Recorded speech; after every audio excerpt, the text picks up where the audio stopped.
యూరియాను వ్యవసాయ పనులకు కాకుండా ఇతర పనులకు దారి మళ్లిస్తే సంబంధిత ఎరువుల దుకాణం యజమానితో పాటు సంబంధితులపై క్రిమినల్ కేసులు నమోదు చేస్తామని జిల్లా కలెక్టర్ ఇలా త్రిపాఠి హెచ్చరించారు.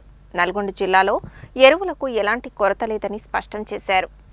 మంగళవారం ఆమె జిల్లా కలెక్టర్ కార్యాలయంలో ఎరువులపై ప్రత్యేకంగా ఏర్పాటు చేసిన ఎరువుల ఫిర్యాదుల కేంద్రాన్ని టోల్ ఫ్రీ నెంబర్ 1800-425-1442ను ప్రారంభించారు.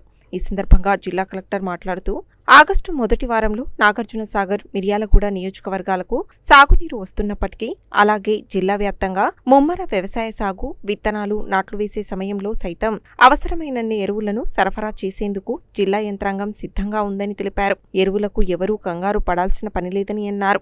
రాష్ట్ర ముఖ్యమంత్రి, వ్యవసాయ శాఖ మంత్రి, ప్రభుత్వ ప్రధాన కార్యదర్శి ఆదేశాల మేరకు ఎరువులను అందుబాటులో ఉంచడం జరిగిందని, ఎవరికైనా ఎరువులకు సంబంధించి ఇబ్బంది ఉంటే ప్రత్యేకంగా ఎరువులపై జిల్లా కలెక్టర్ కార్యాలయంలో ఏర్పాటు చేసిన టోల్ ఫ్రీ నెంబర్ 1800-425-1442కు ఫోన్ చేయాలని తెలిపారు. ఒకేసారి 30 లేదా 40 బస్తాల ఎరువులను తీసుకువెళ్లే వారిపై చర్యలు తీసుకుంటామని అన్నారు.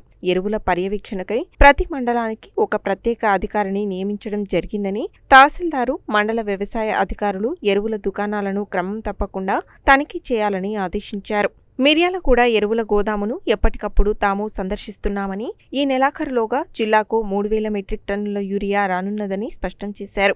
ఎరువుల దుకాణం యజమానులు దుకాణం ముందు తప్పనిసరిగా ఎరువుల నిల్వలపై బోర్డులను ఏర్పాటు చేయాలని, అందరికీ తెలిసే విధంగా ఎరువుల వివరాలు ప్రదర్శించాలని, ఏ రోజుకా రోజు ఎరువుల స్టాక్ వివరాలను ఆ బోర్డుపై నమోదు చేయాలని చెప్పారు. ఎవరైనా ఎరువుల విషయంలో అక్రమాలకు పాల్పడితే కఠిన చర్యలు తప్పవని హెచ్చరించారు. Miryalaguda sub collector Narayana Amit, revenue అదనపు కలెక్టర్ జె శ్రీనివాస్, జిల్లా వ్యవసాయ అధికారి శ్రవణ్, కలెక్టర్ కార్యాలయ ఏవో మోతిలాల్ తదితరులు ఉన్నారు.